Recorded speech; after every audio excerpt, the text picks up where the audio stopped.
Kifo cha msajili, sababu ya kuahirishwa kesi ya Lissu. Unakumbuka kuna siku hapa Gerald, miongoni mwa zile kauli za Jaji Masaju, nikasema nitafurahi endapo akizungumzia, akiweka utaratibu mzuri wa mahakama ya kesi inaahirishwa eti kisa tu labda hakimu amefiwa, au hakimu anaumwa, au hakimu ameenda likizo, na majukumu mengine. Kwamba wakati kesi inaendelea, kuna watu wengine ambao wanaoifuatilia kesi. Kwa nini huyu akipata dharura mwingine asitake over? Uko sahihi. Sasa hichi ndio ambacho kimejiri. Kifo cha naibu msajili wa Mahakama Kuu Masjala ndogo Shinyanga, Asha Mwetindwa, kimesababisha kesi ya uhaini na ukabili Tundu Lissu kuahirishwa kabla ya muda wa mahakama kumalizika. Hata hivyo, kutokana na taarifa za msiba, kesi hiyo iliahirishwa saa 5 asubuhi badala ya saa 10 au 11 jioni.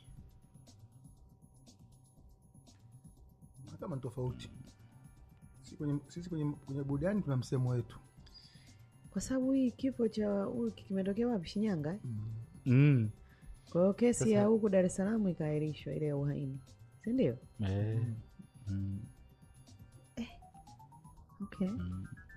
Sasa jana, kabla ya Lissu kuanza kumhoji shahidi, kiongozi wa jopo la waendesha mashtaka, wakili wa serikali mkuu Lenatus Mkude, aliieleza mahakama kuhusu msiba huo na kuomba ruhusa ya kuhudhuria maziko. Mkude alieleza mahakama kwamba kutokana na madhehebu ya marehemu ambaye ni Muislamu, mwili utazikwa leo saa 7 mchana. Hivyo akaomba kesi iendelee kwa muda mfupi kabla ya kuahirishwa ili kutoa nafasi kwao kuhudhuria maziko. Anasema juzi baada ya kuahirisha shauri hili, tulipokea taarifa ya msiba wa mtumishi wa Mahakama Kuu kanda ya Shinyanga. Kwa mujibu wa taratibu, tumekuwa tukishirikiana katika matukio kama haya. Kwa kuwa ni haki ya mshtakiwa, kesi iendelee. Tunaomba mahojiano yaendelee hadi saa 5 kabla ya kuahirishwa.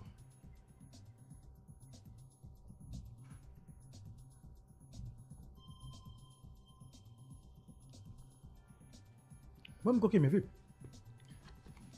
Nasubiri habari nyingine. Hiyo kashamaliza. Kashamaliza. Msiba tena. Wanataka tujenge hapo tuonekane tusikamini. Hatuna utu.